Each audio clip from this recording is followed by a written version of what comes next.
Hello friends, I welcome you in my another video which is based on the performance of indicators of banks. This is part 5 and this is the last video in this series. In this video we are going to talk about gross NPA, net interest margin, provision coverage ratio, slippage ratio and capital adequacy ratio.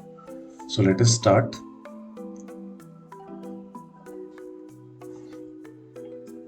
So let's begin with the gross NPA.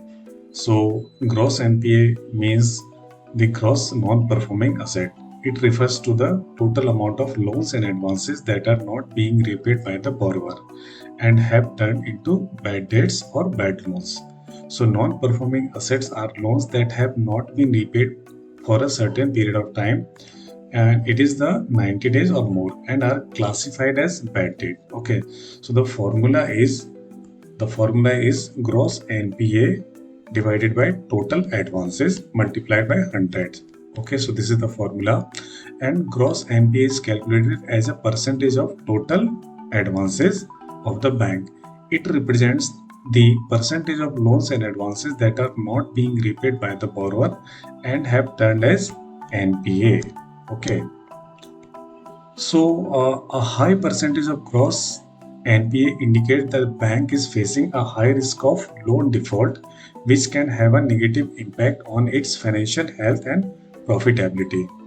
Banks and financial institutions regularly monitor their gross NPA level and take measures to reduce them, such as restructuring the loans or recovering the dues through legal means.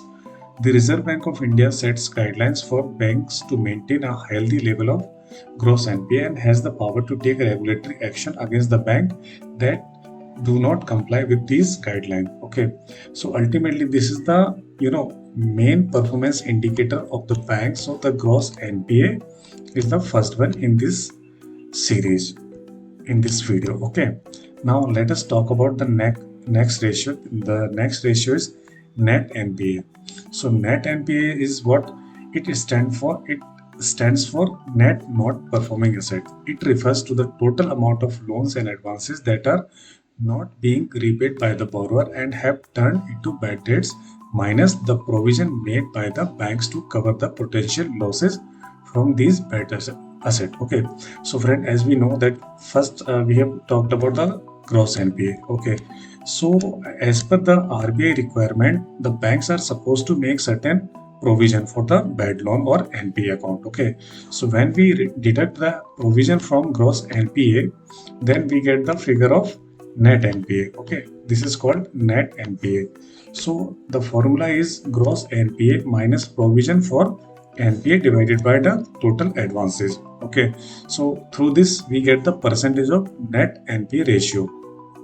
Okay, so net NPA is calculated by subtracting the provisions made by the bank for bad debts from its gross NPA. The provision are funds set aside by the bank to cover the potential losses from the bad debts and are considered as precautionary measure against the loan default.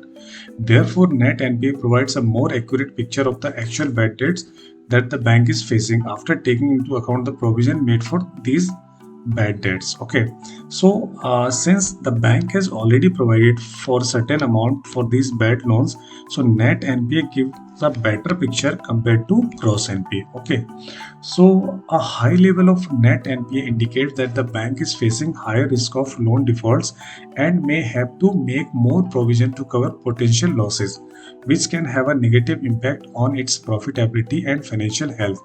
Therefore, banks and financial institutions try to maintain a low level of net NPA by taking measures to recover the dues from the borrowers and restructuring the loans to reduce the risk of default.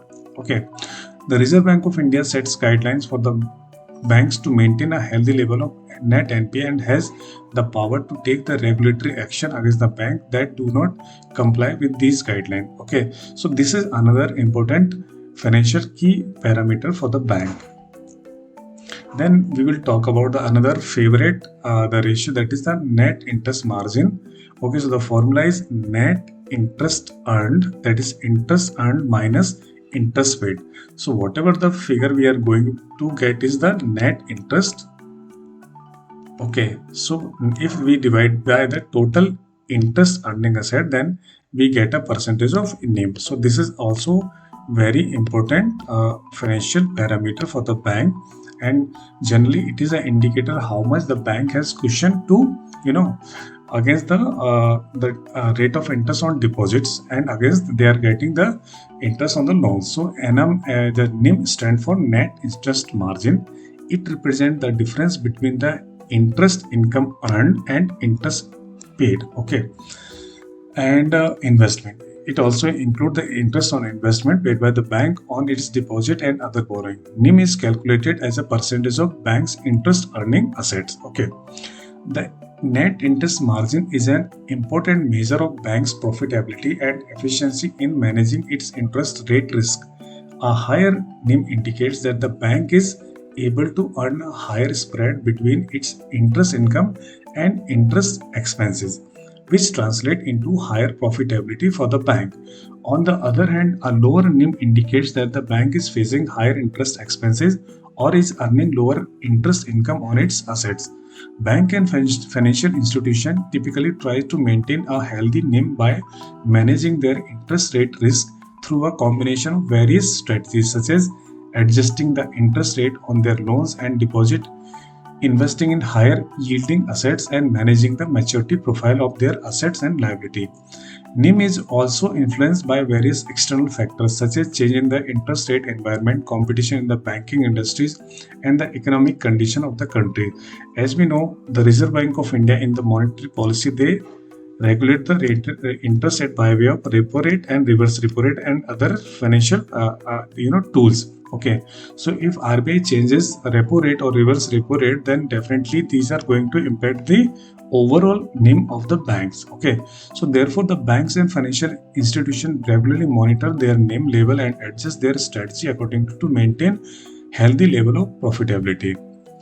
Now let us talk about the provision coverage ratio. So provision coverage ratio, that the formula is total provision. As we have already discussed, that banks and financial institutions, they are supposed to make the provision for the bad debts, okay, bad loans or NPA. Okay, so the provision made by the bank divided by the gross NPA, it gives us the provision coverage ratio.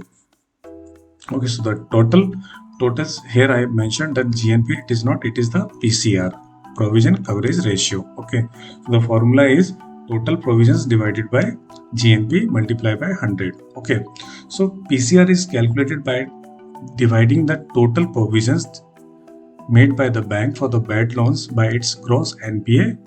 The ratio represents the bank's ability to cover potential losses from the bad loans and indicate the level of protection available to the bank against default by the borrowers. Okay, so this ratio gives a picture that how much the bank is already protected. Suppose if the provision coverage ratio is 80%, okay, so it means the bank has already made the provision of 80% against the gross NPA. So there is a risk of only 20% for the bank. Okay, so this is a picture of how much the bank has already covered their losses, okay, potential losses.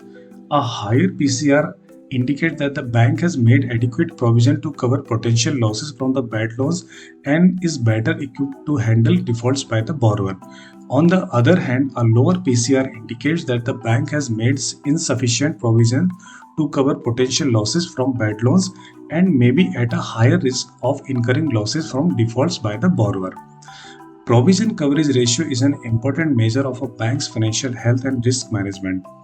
Banks and financial institutions are required to maintain a minimum PCR level as per the regulatory guidelines set by the Reserve Bank of India to ensure their financial stability and protect the interests of the depositor. Okay, so this ratio is another very important because this ratio is regulated by RBI, and then banks are supposed to maintain at least the prescribed ratio by the RBI. Okay, so the total provision coverage. So RBI stipulated minimum ratios, it is around 85 or 86%. Okay, but if any bank is having more than this 85 or 86%, it means the bank has already taken into considering the higher provision for their bad loans. Okay, so now let us talk about another ratio, that is the slippage ratio.